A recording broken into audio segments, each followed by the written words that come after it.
Graphics to RAW, mapping computer graphics images to RAW sensor images. This work was done at Samsung Electronics, Korea, and the Samsung AI Center, Toronto. A major challenge for camera engineers is capturing large image data sets to train in-camera neural networks. Because these neural networks run on the camera's image signal processing hardware, the type of images needed for training are those directly outputted by the camera sensors. These are called RAW images. RAW images are specific to the type of sensor and the properties of the illumination in a scene.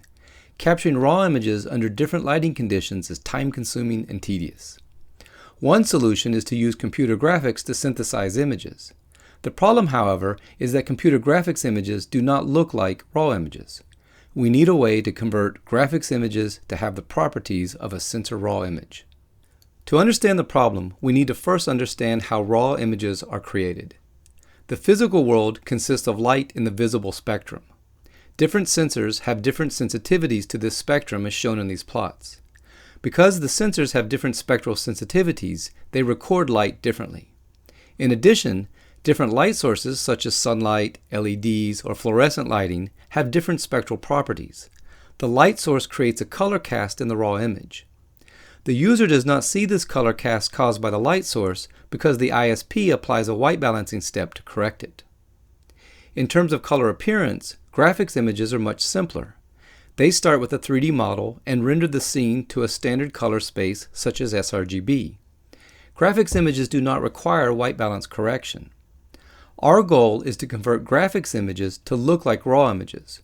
We want this mapping to work for different sensors and for different lighting conditions. Our solution to this problem leverages our understanding of how the ISP works. In particular, we use the sensor-specific color space transform matrices and white balance chromaticity information that is used by the ISP to process RAW images. It is typically hard to get such information directly from the ISP, but luckily this information is embedded in the metadata of RAW images saved as DNG files, a standard format for RAW images. This diagram shows our Graphics to RAW pipeline. The input to our method is the graphics image and a random set of raw DNG files captured by the target sensor. From the DNG files, we extract the white balance and color space transform information. The white balance samples represent different types of lighting. We generate inverse color space transforms that can be applied to the graphics image. These inverse transforms are computed by sampling the white balance information and performing the proper blending of the color space transform matrices as detailed in our paper. We also apply steps such as adding noise and remosaicing the image. By applying our Graphics to RAW pipeline, we can output multiple RAW images from a single graphics image where each RAW image represents a different lighting condition. We compare our method to two competing approaches. One is an approach based on EnlightenGAN, the other is Google's unprocessing method known as UPI.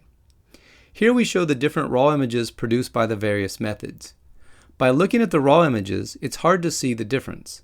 But when we process the RAW images back through the ISP, we can see that the RAW images estimated by the GAN-based method and the UPI method have incorrect colors. Our RAW image is rendered correctly. We have also evaluated our method by training neural networks on 3 tasks: denoising, white balance estimation, and neural rendering. We train neural networks using graphics images converted to RAW by the different methods. On all tasks, we get the best results. For the denoising and neural rendering tasks, our results are similar to those obtained by networks trained on real RAW images. What is the benefit of our approach? Our Graphics to RAW method can significantly reduce the time and effort needed to generate RAW training images. Many smartphones now have multiple cameras, each with a different sensor. Being able to use graphics images instead of capturing real RAW images represents a huge savings for camera engineers who need to constantly produce updated training data anytime a new sensor is introduced. Our method works with any computer graphics engine that can produce images with the required realism for a given task. Our method is not limited to smartphones and can be used with any camera that is capable of outputting DNG files. Thank you for listening.